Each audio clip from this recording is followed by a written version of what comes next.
Dear viewers, আসসালামু আলাইকুম।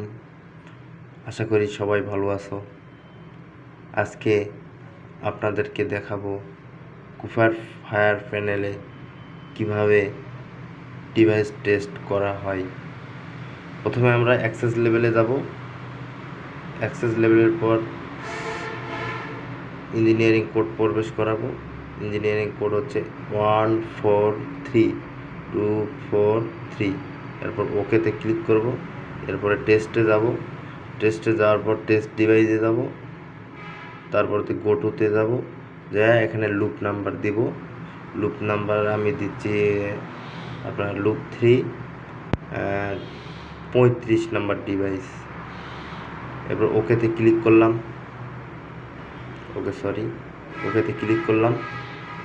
এরপরে এই যে আমার অ্যাড্রেস আছে 35 নাম্বার ফ্লোর এক্সস্ট ফ্যান, ঠিক আছে। ওকে ক্লিক করলাম। এই যে আমরা লুপ 3 অ্যাড্রেস 6 টেস্ট ডিভাইস করব, ইয়েস করলাম। এখন আমাদের লুপ 3 অ্যাড্রেস 35 নাম্বার ডিভাইসটি লাইটিং জ্বলে থাকবে। এভাবে আমরা ডিভাইস টেস্ট করি। আশা করি অনেক ভালো থাকবেন, সুস্থ থাকবেন এবং ভিডিওটি ভালো লাগলে লাইক কমেন্ট করে জানাবেন। ধন্যবাদ।